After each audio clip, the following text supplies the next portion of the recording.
दोस्तों वक्फ बिल काफ़ी 1.5 साल से सुन रहे थे ये चीज़। फाइनली इसका लोकसभा और राज्यसभा में पास हो गया है, राष्ट्रपति का साइन होना बाकी है। अब दोस्तों एग्जैक्टली समझ लेते हैं कि क्या था पहले, क्या है अब, क्या क्या चीज़ों में बदलाव हुए हैं।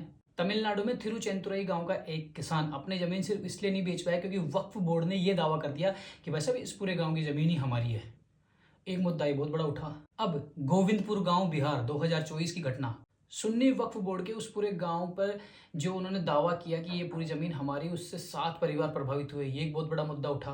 केरला के एर्नाकुलम जिले में 2024 में लगभग 600 ईसाई परिवार अपने पुश्तैनी परिवार की जमीन पर वक्फ बोर्ड के दावे का विरोध कर रहे हैं। ये एक बहुत बड़ा मुद्दा था। कर्नाटक के विजयपुरा में वक्फ बोर्ड द्वारा 15,000 एकड़ जमीन को वक्फ बोर्ड की प्रॉपर्टी घोषित करने के बाद पूरा गांव और वहां के किसानों ने विरोध प्रदर्शन किया। अब यह था कि भाई साहब संशोधन जरूरी क्यों था इस वक्फ बिल में। वक्फ बिल की धारा 40 हटने से अब वक्फ बोर्ड किसी भी संपत्ति को अपनी नहीं बोल पाएगा। केंद्र सरकार यह सुनिश्चित करेगी कि वक्फ बोर्ड की प्रॉपर्टी का लेखा जोखा CAG controller and auditor general द्वारा किया जाए।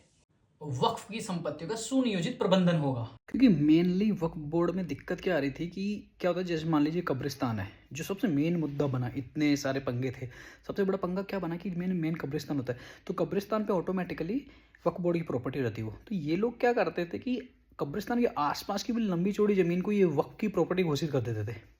इनको लगता था कि ठीक है, भविष्य में कोई दूसरा समुदाय यहाँ नहीं आ जाए तो फालतू पंगा हो, इसलिए अच्छा है कि अपन पहले ही इस आसपास की ज़मीन को भी अपनी प्रॉपर्टी घोषित कर लेते। और चूंकि अब उसको वक्फ ट्रिब्यूनल में वो केस चलता तो बहुत सारे पंगे होते थे और लोग इससे ज़्यादा परेशान थे।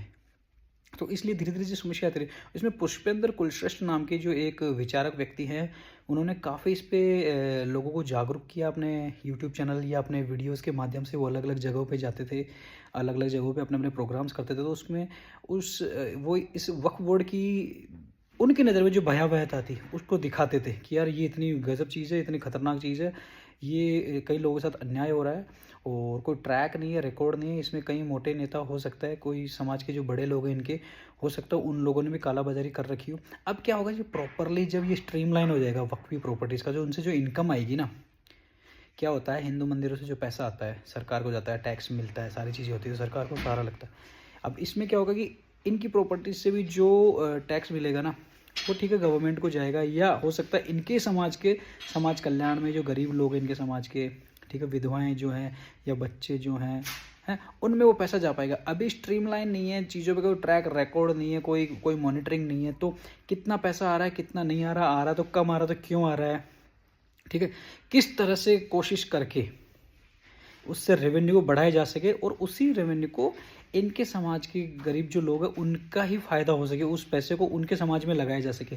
तो इस मकसद के साथ सरकार ने बिल लाया और इस पे काम कर रही है।